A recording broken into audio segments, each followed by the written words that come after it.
Hello and welcome to the Nurse Rosa's Insights podcast. I'm your host, Rosa Hart, and joining me today is Ryan Schmaltz. He is the CEO and co-founder of PatientReady. It's an AI-powered clinical learning platform helping hospitals and universities prepare clinicians for high-stakes decision-making at scale. Ryan has spent 2 decades at the frontier of emerging technology, from Uber's early global expansion to executive roles in AI and spatial computing.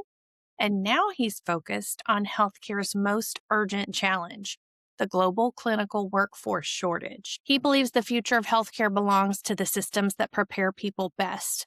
And today we're talking about how AI and simulation can help nurses build that hard-earned nurse gut that would take years otherwise, and to do it earlier in their careers because time is of the essence. So, Ryan, thank you for joining me today. Thanks for having me, Rosa. It's such a pleasure to be here. Well, Ryan, so you have an impressive background in not healthcare. You spent years at Uber, in Deloitte, Microsoft, and in emerging media arts. So what was the moment that pulled you out of that tech realm and into the clinical workforce crisis? Was there a loved one, a nurse, or an experience that made this personal for you? Do you want the long answer or the short one? The long one. This is a podcast. Well, I was running a media lab at the University of North Carolina and had been working after leaving Uber. I was working in the immersive entertainment world where I was building experiences in virtual reality and augmented reality. Some of those were for companies and some of those were for entertainment. And was having a bit of a personal sort of existential moment where, should I be doing this right now? I've been really, 10 years in, I've been really banging my head against the wall in the immersive industry, like a lot of people do, where, it feels like it's just around the corner. And although there's so many of us in that space doing really exciting work, it's hard to make a living at it. And it was really hard to tell kind of where things were going. And so I sat down, as you do in North Carolina, where I live, on my rocking chair, staring off, looking at the grass grow. And I was like, what is virtual reality even good for? What are these spatial computing mediums good for? And I think I asked that to myself 3 or 4 times before I actually started to get a response back. And it was 3 things kind of emerged. Well, number 1 was that it's really good for training on complex processes. And I'd seen this through a lot of the experiences I developed. By doing, the physicality of doing, the muscle memory is really something, and helps people retain knowledge and be more sort of pick things up more quickly. And the second thing is the ability to have agency. And so I can look in whatever direction I want in this headset, and I can go over there. And who cares if the storyteller wants me over here? I'm going over there. And that's interesting too, because it gave you control over your own experience. And then the third thing is there's so many great works out there of predominantly entertainment content up until this point, where someone in the headset, whether that's a character or somebody who looks like a real person, gets in your face. And it could be something joyful, it could be something scary, but your brain doesn't know how to turn off that proximity. And that proximity is a tool. Because we all have, and it's oftentimes related to our culture, our intimate zone, our closest zone, our friend zone, Our bubble. stranger zone, our bubbles, exactly. And when somebody gets into a bubble they don't belong in, we know it. And so that's a tool for storytelling in virtual reality, and something nurses deal with each and every day. And so I thought to myself, this could be great from a clinical education standpoint for nursing. And my first goal was to look within my own community. I live in Winston-Salem, North Carolina, and which programs could I partner with that are right here in my own backyard. And Winston-Salem State University, which is literally right behind me, has a world-class nursing program. And I reached out to the dean. I said, come over and put on this virtual reality headset. She said, what? I've never done such a thing. And I took her through cute little love stories and powerful dramas. And she spent about an hour and a half with me. And as soon as she took the headset off, she said, I can see it. Her name is Dr. Leslie Battle, and she's since retired from the university. But that was the moment, the spark, right? And not only did she say she could see it, and I'm like, well, of course you can see it. I knew you'd see it. That's what I'm thinking. But then she started educating me, and she said, do you know what's happening right now in nursing education? And I said, no, I have no idea. She said, "Well, I can't seem to fill my professor roles. I have all these vacancies that are sitting empty. The NCLEX has just created the next gen NCLEX. I'm having to redo my entire curriculum. I'm having a really hard time getting clinical placements because there are way more students than there are placements in this community. And there are way more patients that need care than there are nurses and doctors to care for them, or care workers of all types, frankly." And it was just a wake up call, and also a moment where I felt like kind of what I'd been looking for as I sat on my rocking chair. I wasn't looking for healthcare, I guess. I think as I think back on it and reflect on that time, I was looking for something to work on, a problem that matters. And when I saw the scale and the impact that we can have by expediting and really helping new nurses get to the pipeline, not just become patient ready, but also show up and really being able to be confident and capable and compassionate. That was the light bulb moment. But candidly, I was very intimidated at first. Well, good. Then I think that means you were taking it seriously because it's a high stakes game when you're dealing with people's lives, and whether or not they trust you determines whether or not they make the choice that will help them or harm them. And so much is built on our interpersonal interactions. So, what you are offering in this creation of this ability to simulate things in a realistic way is really needed. Like she said, like we've known simulation is powerful. Like in Miami, they started doing simulation for CPR and BLS so that we could learn how to resuscitate people. And that's kind of where it got validated as simulation as education. And then it's really grown from that. And so they use really expensive mannequins and everything. But yeah, those VR headsets are a lot cheaper than any of those mannequins. And for conversational purposes, especially to be able to practice effective communication skills, not just like physical assessment skills, which is what we would use, or treatment skills, which is what we would use mannequins for.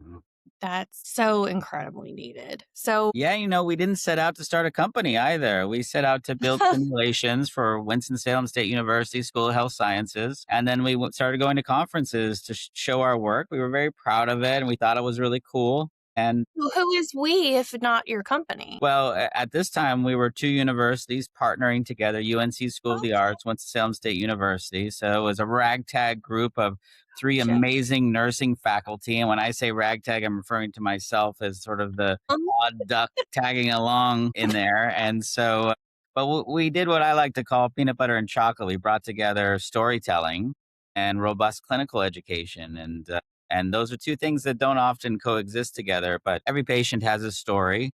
And, uh, and so helping that story come to life really prepares for all aspects of patient care, not just doing the thing of putting in the IV or, doing the procedure or doing the task, but also that person who's there and how they ended up there and the pain they might be feeling, the loss of control, the tiredness, the familial considerations that might be going around them, their faith, all of those things together make up that person lying in the bed. But those types of trainings are just so hard to scale. And so we showed our work at a conference, and then hands went up around the room, and that's where Patient Ready eventually was born out of that. Because you saw the need and that people were ready to use it. Yeah, exactly. And then we built the first ever AI patient for clinical training, and we're very proud of that. And also the first ever neurodivergent AI for clinical training. So Which one did I meet? Because we had a call where I got to meet one of them. you got to meet Lauren, and Mhm. Lauren is actually calling in from home in that simulation, and it's one of our screen-based simulations. And so she's someone who has a history of heart problems in her family, but she also struggles with anxiety. And so you Mhm. masterfully navigated kind of trying to assess the physical symptoms Lauren was experiencing with this psychological considerations that come along with her anxiety, her medications and stuff. So Lauren wasn't the first one we ever made, but she's one of my favorites. The team here, we all have our favorites, our go-tos, and everybody's a little bit different. Yeah, and what I really loved about practicing with that interaction was that afterwards you can get feedback on the conversation of, she said this, and if you had picked up on this, then you would have discovered this about her symptoms that would have given you this clinical insight, for example. And there are just so many use cases for that feedback from an interaction. Sometimes, I'll replay conversations over in my head and have a conversation with the mirror, like, how could I have that conversation better next time? And then there's plenty of times where just inpatient interactions, a more seasoned professional will take you out of the room afterwards and be like, okay, now in a situation like this, how Mhm. to say it is this way instead of the way that it was said because it caused the situation to escalate. And having feedback from an experience really sticks with you in a way that taking a test on paper or on a computer, like, just really doesn't, because there's that emotional resonance that helps you to remember Yeah, and exactly. it seals that in. And I think that's why, how nurses develop their gut instinct over the years is through a lot of those little micro lessons that we learn in real life. Now, you've been asking nurses how long it took them to develop that gut instinct. And I think you told me you were hearing it was like 10 or 12 years. And as a stroke nurse, I know it can take that long because it's like sensing something is off when a monitor is not alerting you to it. And we have plenty of monitors alerting lots of things. So it's like you also have to pick up on the things that are not alarming in the midst of a bunch of alarms. But what have you learned about what nurses' gut instinct actually is? And why do you think technology can really accelerate something like intuition? Thanks for asking. Yeah, no, you touched on like one of my personal passions, which is I'm very lucky to get to travel all over the world through our work. We work in many countries, and so from Abu Dhabi to San Francisco, I ask nurses everywhere, how long did it take you to develop that nurse gut? And they say exactly what you just said. And they say it takes me about 5 years to notice it on average. This not everyone says the same answer, but Mhm. the most common answer I get is it takes about five years or so to really feel it. It takes me about 10 to 12 to trust it. That's what they say. Mm. And so my hypothesis, and really the kind of one of the things that drives me is one is we're using our technology to help humans be more human, and for moments that matter most. And the other thing is that when it comes to this gut instinct and that sensing, it's something not to be, you know, really like taken for granted. It's the superhuman ability that seasoned nurses have, and that comes from not just the time behind the wheel, so to speak, but the roads that you drive. And because as a nurse, you cannot control the caseload that's coming through those doors. And so part of what develops that gut instinct is a wide array of cases and seeing different conditions and situations, and that needs to amass over a period of time. And so my hypothesis is, and it's very hard to kind of measure these things, but it's something that's kind of like what drives me is that if we could accelerate that, seeing those diverse cases coming through the door or creating a longitudinal view of a patient, maybe a diabetes patient, for example, you see them at 20 when they're not taking care of themselves and maybe monitoring their blood sugar and glucose like they're supposed to, all the way through until they're 80. And the impacts of life decisions and their health and being able to get that longitudinal view in the course of a few days Mm. starts to connect those nodes in your brain. And so then I believe we can help create and accelerate the development of that gut instinct, the nurse gut, in a way that's could potentially be twice as fast, I hope. But with the goal of when that nurse walks into the room and says to the patient, I know I'm supposed to discharge you, but something doesn't feel right here. I want to see if we can run one more test. And that one more test is what saves lives. And so I'm of the belief that helping nurses, new nurses who are entering the workforce, get that nurse gut more quickly, if we can, it's something Well, to strive for. it's very much needed. And the thing is, the mentorship that I was talking about before, when I was working at the bedside, I had nurses I was surrounded with who had been working those 10, maybe more than 20 years. Because some nurses never retire. Like, I'm thinking of very specific people right now. But I had the benefit of their wisdom to point these things out and teach along the way. And when I was at the bedside, the average length of time someone had experience there was 15 years. And I'm not just talking about my experience. My experience was consistent with like the national average. And now the national average of experienced nurses at the bedside right now is 2 years. And that's since 2023. So the thing is, if they don't get it in a new way, they're not necessarily going to get it. And Right. so I feel like this innovation, among others, is crucially important because the what was is no longer. Mhm. And also, that generation of nurses were going to school in the middle of the pandemic, learning through Zoom, and so they didn't get the reps, so to speak, through their clinical hours in the same way that the nurses who came before them did. And that's part of the reason why we, find a lot of value in our work and are seeing such great impacts because they're getting that practice, the interhuman, interpersonal communication skills that you just can't learn from a lecture or in a classroom. You have to practice it and you have to and really kind of find your way, and it's as much about, I think, about methodologies in one regard as it is to finding your voice as the nurse. And so that's one of the things that's really cool about our AIs is you can say it in the way you want. It's not a structured kind of decision tree type of thing. It's a very natural conversation. And yeah, and so it's been really incredible to see, really incredible to see. Thanks for Yeah, starting. and that's a really good use of AI. But a lot of nurses hear AI and healthcare and they immediately start getting worried that are they coming for my job? Or are they going to just be surveilling us and we're going to get in trouble? Or is this just another thing that I have to add to my workload that's not actually going to make it better? So, and the thing is, that is more real today than it was maybe a week ago because we've heard of nurses getting actually replaced by AI programs. Maybe they will fail. We will see how it goes. But, it's not just theoretical anymore. So, what do you say to the bedside nurse who is skeptical?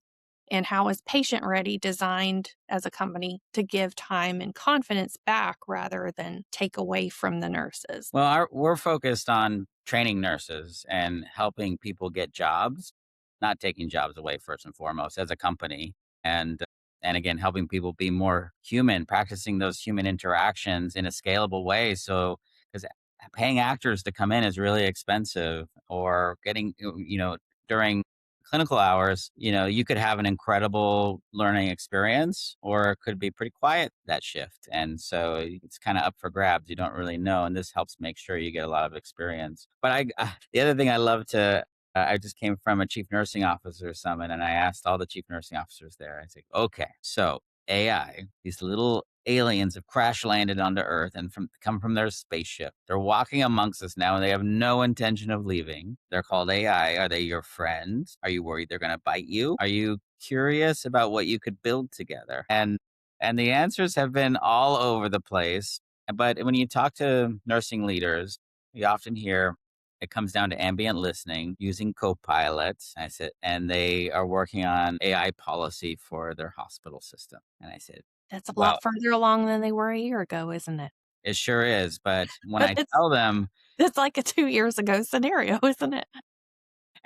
look, your AI policy is already out of date. So what's going to happen in 3 months when all of those things you told your team not to use AI for, now they need to start using AI for that? And so I don't know. I'm kind of, when I think about it, I as AI in general, I think that there are some things to be concerned about. I'm very proud that we're using it to create jobs, not take them away. But I'm also concerned about the impacts that AI can have in the clinical environment. So specifically, an AI can't replace that human connection. When somebody is in that vulnerable state, they're tired, they're in pain. In some cases, they're alone. And so the relationship between a nurse and a patient can never be replaced by AI, in my opinion.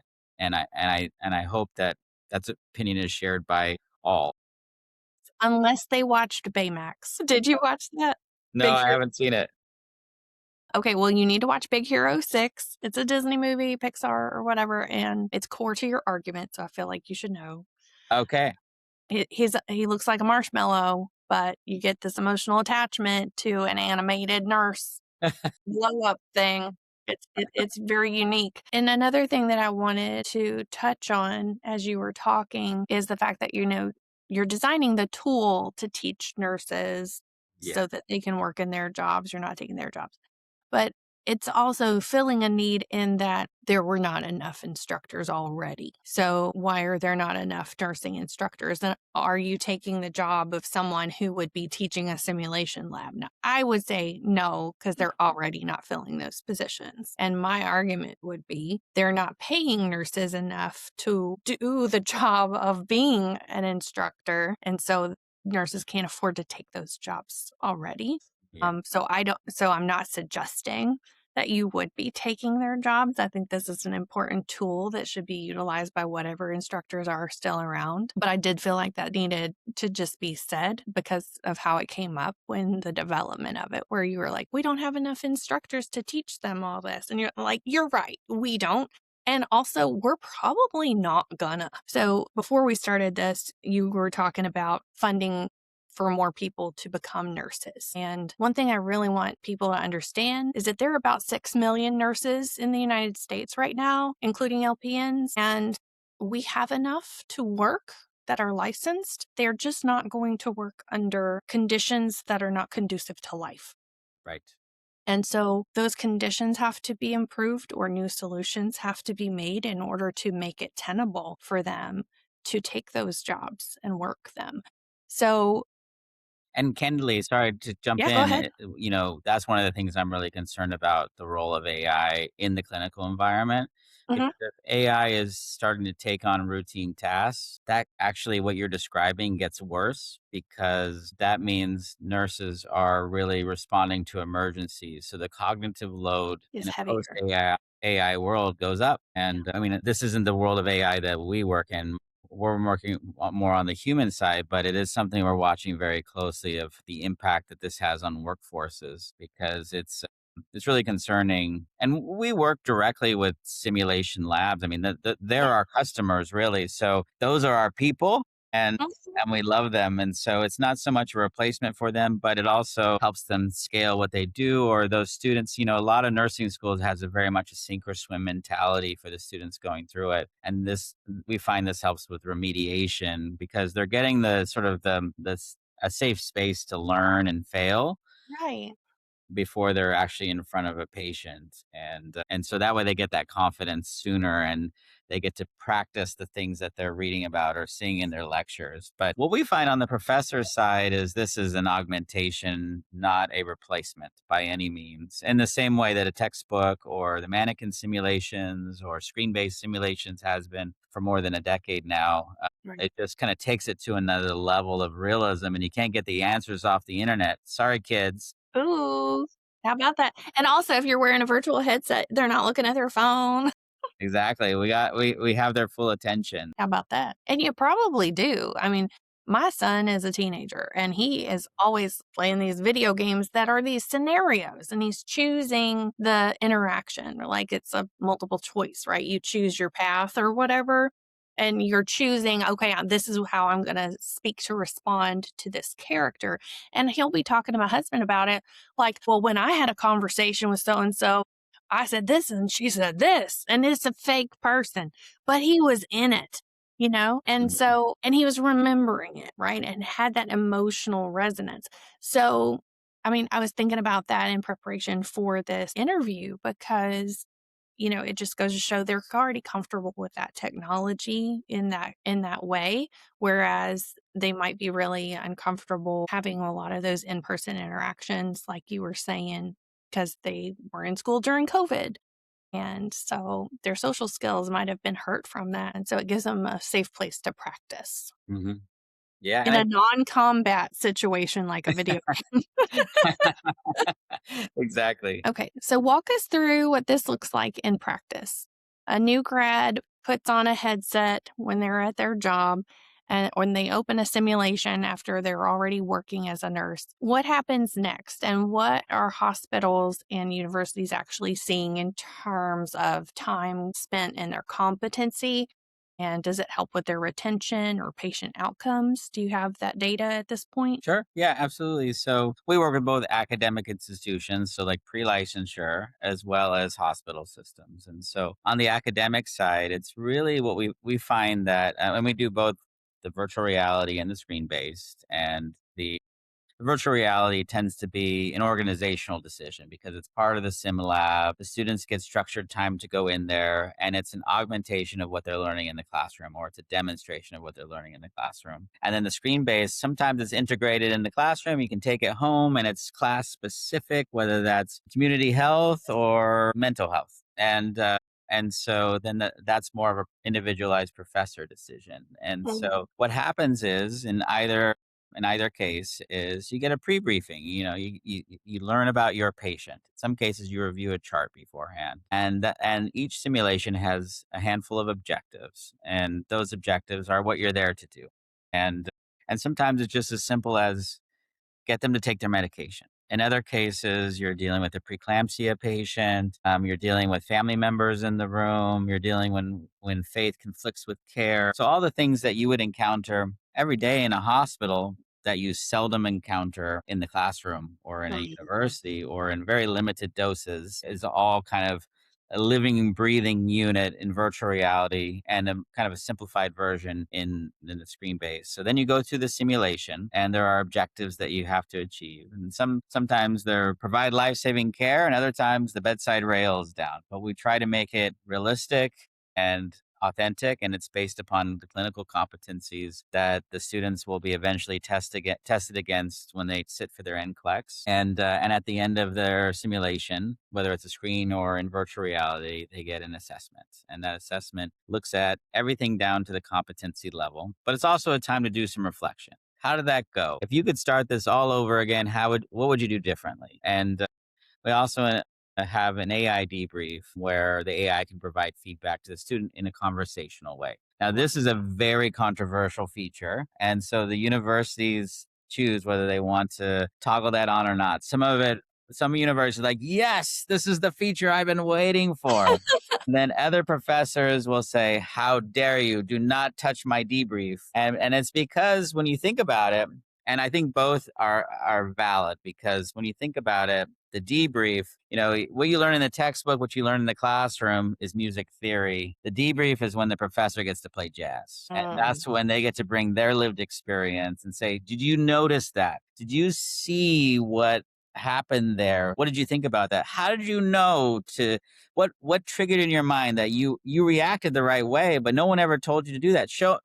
Walk me through that process. So Oh, that's where those real learning nuggets come out. But the AI debrief also helps because it lets you cover more ground. It's conversational as well. But I think both are really, really meaningful depending on the way professors choose to teach. And so that's on the academic side. And do you have a question? yeah, I was just thinking that you said that you can like toggle that on or off. I mean, I used to substitute teach sometimes. So I was just thinking, well, if there's a substitute teacher in that day who doesn't know jazz, it could be very helpful to just let the AI debrief happen. Right, right. Yeah, exactly. And sometimes that's what makes sense, right? And it could be simulation specific too. Whereas in this one, we want to have a group learning exercise and really talk through it. What was each of your observations? What did you get out of that? And everyone's learning from each other. In other cases, like do the simulation and then you'll get what you need in a self-contained way.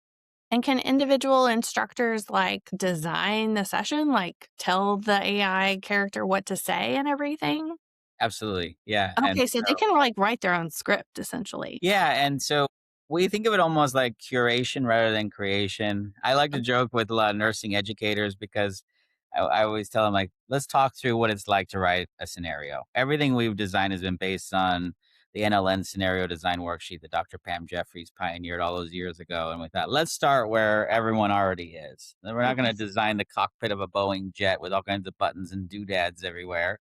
We just want it to feel familiar. But what we realize is the hardest, longest part of scenario writing isn't writing, it's staring out the window. And so as a nursing educator, you're staring off, thinking about let's say you're creating a heart attack scenario, every heart attack patient you've seen and thinking about it from every angle. What did I miss? What did I miss? What did I miss? And trying to make sure thoughtfully that that scenario is as robust as it can be. And so what we did is we turned that whole model on its head and said, actually, just write in a prompt of what you want to get out of this scenario. And then it goes and it fills it all out for you. And it puts you in the position of control where you're it's still yours and you're changing it around. You're designing the patient, you're designing the situation, you're putting in their vitals, what happens when, but it takes your ideas and it populates it out for you. And then you can go through and be like, "Ooh, I like that. Change that. No, no, no, don't do that at all. Erase that." But what it does is it takes something that most professors would sit and thoughtfully spend a week or two, sometimes a month on whenever they can find the time, and then reducing that down to a couple of days. So it helps save them time as well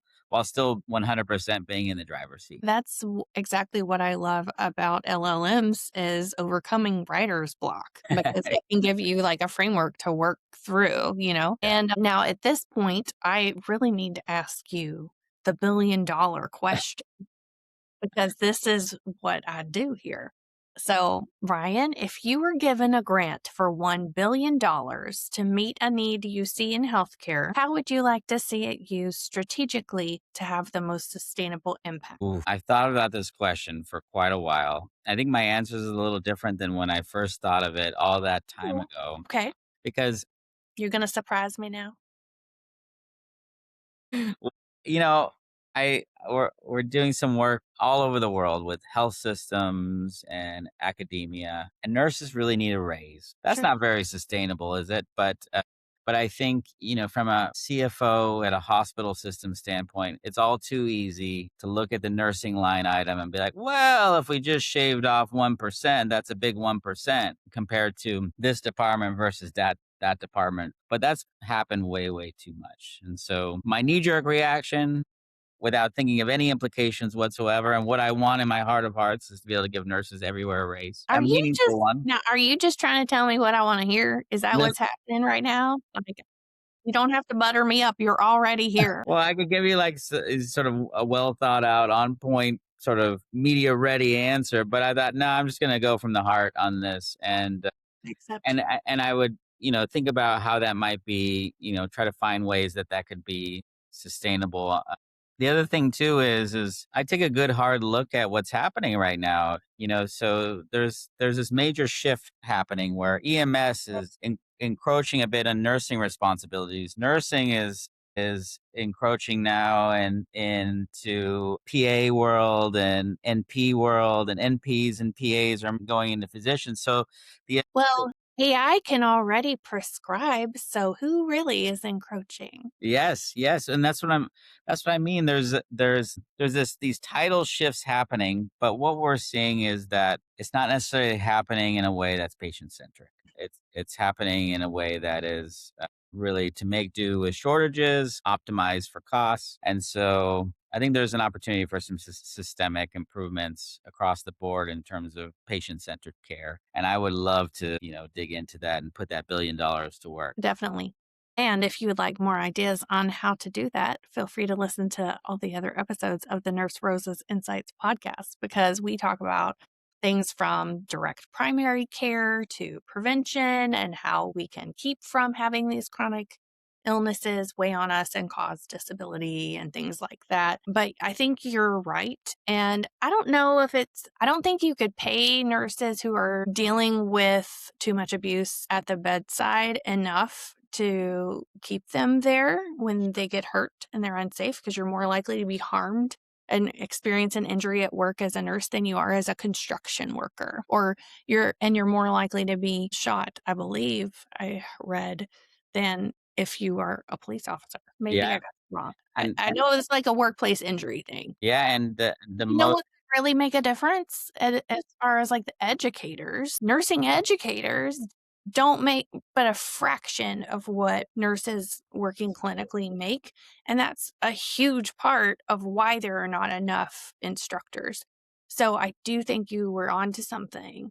with filling in that gap by raising those wages, and that could meet a big need. But yeah, it's definitely a multi-layered problem, isn't it? I know, and I could spend $1 billion very quick trying to solve this, and I think one area we've been focusing a lot on is at-home care as well, and Mhm. the need for more at-home care providers, but also consistent resources for familial caregivers who are non-clinical Yes. too. And so there's just, I think, we're in a place where there's just so much need, I think, and it would be very easy to spend $1 billion.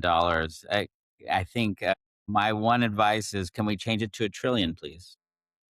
Well, that's why I had to limit it though to 1 billion to make sure people are being frugal with their money. It's so funny. Like I'll have people on here and they're like, "Oh, that's such a big number." But then it's like the bigger you're used to thinking, the smaller that number sounds. And do you know the origin of this question? No, I don't. Okay. So when I started this podcast, I had just been on the See You Now podcast for the American Nurses Association with Shauna Butler, and she had done a series on philanthropy in nursing. There's about $100 billion that's given in philanthropy towards healthcare related causes in the United States every year. And they did a study that showed only 1 penny of every dollar was allocated towards anything nursing related. So, in the course of her series, she was talking about ways that we can be intentional with the funding that is directed towards nursing and what are the most effective ways to utilize that. And so that really inspired me to use that question and that $1 billion because apparently there is $1 billion given in philanthropy or $100 billion given in philanthropy in healthcare in the United States every year. Mm. So if 1 penny of every dollar of that was directed at the thing of your choice, what would that thing be? So the money is out there.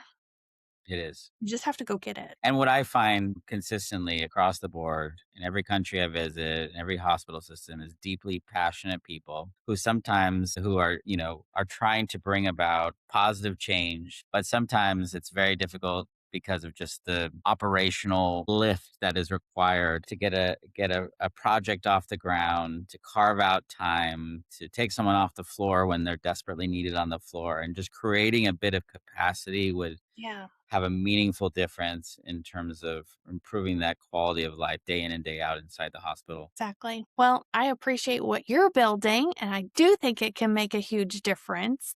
So, thank you so much for sharing about the patient ready virtual simulation education option that you're building. So, if people want to learn more about it, where can they find it? They can go to getpatientready.com. It feels like from the time we started back in 2022 till now, I can feel a tidal shift happening. I can feel more attention being brought to this important matter. And for us, we just got ranked number 5 most innovative education in the company in the world by Fast Company. Oh my And gosh, I that's think it's awesome. I saw your picture on there. Yeah, and so, I think it's the first time. I mean, don't quote I guess I'm on a podcast, but don't quote me on this. I think it's the first time that a nursing-focused organization has ever ranked so high on the most innovative companies list for Fast Company. At least I'm not aware of one that might have ranked higher. It gives me hope in not in a self-serving way, but in just really thinking about bringing attention to the importance of the nursing shortage, the needs of nurses everywhere, helping more talented people into the workforce, and helping the talented people who are already there stay. Yes, definitely. Well, I really appreciate that. And then Ryan, if you people are listening to this and they want to connect with you, is LinkedIn the best way? Sure, that's great. Or people can feel free to email me at ryan@patientready.net. All right. And I will have all those links in the show notes to make it super easy for people. They don't even have to know how to spell your last name, though, in order to email you. So that's super easy. That makes it easy. It does. Ryan Schmaltz. Yeah, so this was super fun. I really appreciated our conversation. And for our listeners, if you've enjoyed this episode of the Nurse Rosa's Insights podcast, please like and subscribe wherever you're listening. Feel free to leave a comment on YouTube or Spotify and let us know your thoughts. Like, how do you feel about AI? Are you afraid of it? Are you excited about it? Or is it all of the above? Is it going to bite you? Are you yummy? Well, then watch out. So, but yes, please follow along and I'll see you all in the next episode. Thank you.